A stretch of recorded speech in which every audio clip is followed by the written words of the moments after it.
Chapter 16, verse 1.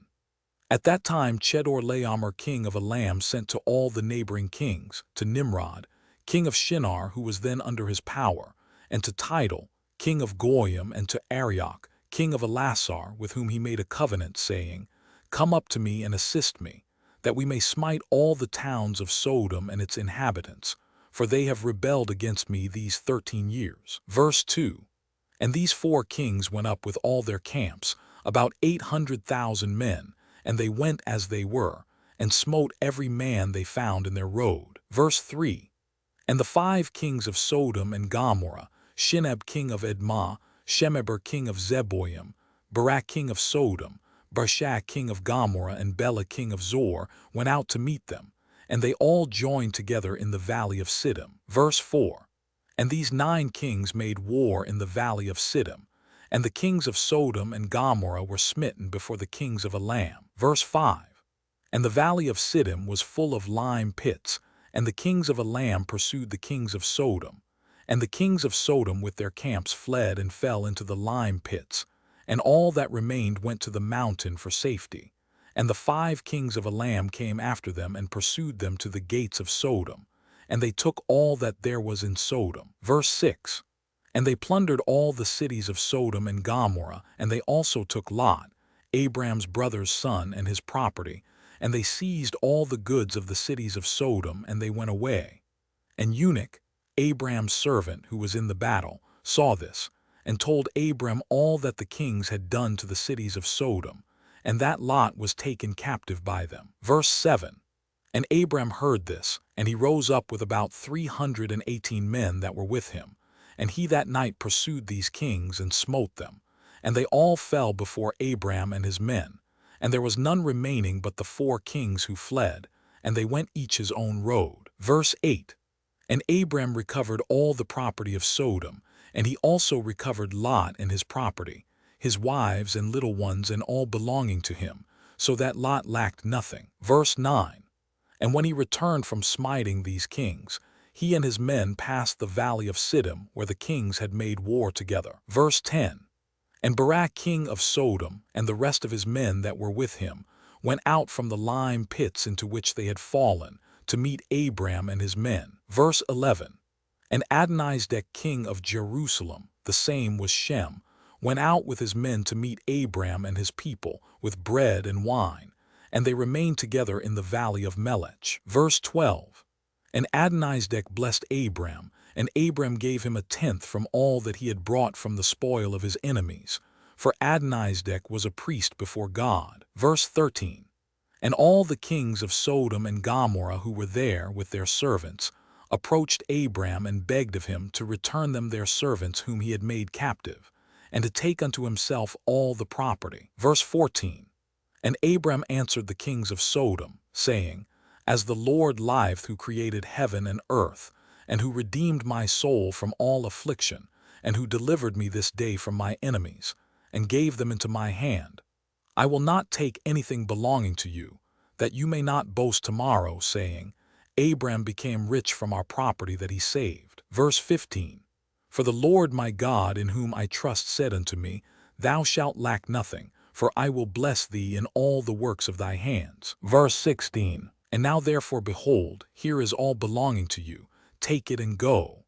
As the Lord liveth, I will not take from you from a living soul down to a shuti or thread, excepting the expense of the food of those who went out with me to battle, as also the portions of the men who went with me, Aner, Ashcal, and Mamre, they and their men, as well as those also who had remained to watch the baggage. They shall take their portion of the spoil. Verse 17.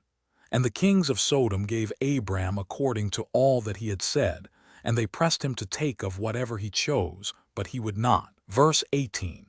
And he sent away the kings of Sodom and the remainder of their men, and he gave them orders about Lot, and they went to their respective places. Verse 19. And Lot, his brother's son, he also sent away with his property, and he went with them. And Lot returned to his home, to Sodom, and Abram and his people returned to their home to the plains of Mamre, which is in Hebron. Verse 20. At that time the Lord again appeared to Abram in Hebron, and he said to him, "Do not fear. Thy reward is very great before me. For I will not leave thee until I shall have multiplied thee and blessed thee and made thy seed like the stars in heaven, which cannot be measured nor numbered." Verse 21. "And I will give unto thy seed all these lands that thou seest with thine eyes. To them will I give them for an inheritance forever. Only be strong and do not fear. Walk before me and be perfect." Verse 22. "And in the 78th year of the life of Abram, in that year died Ru, the son of Peleg, and all the days of Ru were 239 years, and he died." Verse 23. "And Sarai, the daughter of Haran, Abram's wife, was still barren in those days. She did not bear to Abram either son or daughter." Verse 24. "And when she saw that she bare no children, she took her handmaid Hagar, whom Pharaoh had given her, and she gave her to Abram her husband for a wife." Verse 25. "For Hagar learned all the ways of Sarai as Sarai taught her. She was not in any way deficient in following her good ways." Verse 26. "And Sarai said to Abram, Behold, here is my handmaid Hagar.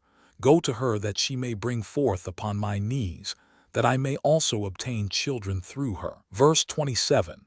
"And at the end of 10 years of Abram's dwelling in the land of Canaan, which is the 85th year of Abram's life, Sarai gave Hagar unto him." Verse 28.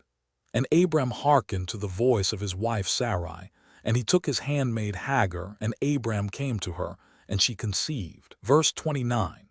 "And when Hagar saw that she had conceived, she rejoiced greatly, and her mistress was despised in her eyes, and she said within herself, This can only be that I am better before God than Sarai my mistress. For all the days that my mistress has been with my Lord, she did not conceive, but me the Lord has caused in so short a time to conceive by him." Verse 30. "And when Sarai saw that Hagar had conceived by Abram, Sarai was jealous of her handmaid, and Sarai said within herself, This is surely nothing else but that she must be better than I am." Verse 31. "And Sarai said unto Abram, My wrong be upon thee. For at the time when thou didst pray before the Lord for children, why didst thou not pray on my account, that the Lord should give me seed from thee?" Verse 32. "And when I speak to Hagar in thy presence, she despiseth my words, because she has conceived, and thou wilt say nothing to her. May the Lord judge between me and thee for what thou hast done to me." Verse 33. "And Abram said to Sarai, Behold, thy handmaid is in thy hand. Do unto her as it may seem good in thy eyes. And Sarai afflicted her, and Hagar fled from her to the wilderness." Verse 34. "And an angel of the Lord found her in the place where she had fled by a well, and he said to her, Do not fear, for I will multiply thy seed. For thou shalt bear a son, and thou shalt call his name Ishmael. Now then return to Sarai thy mistress, and submit thyself under her hands." Verse 35.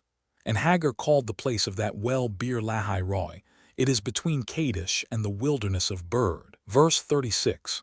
"And Hagar at that time returned to her master's house.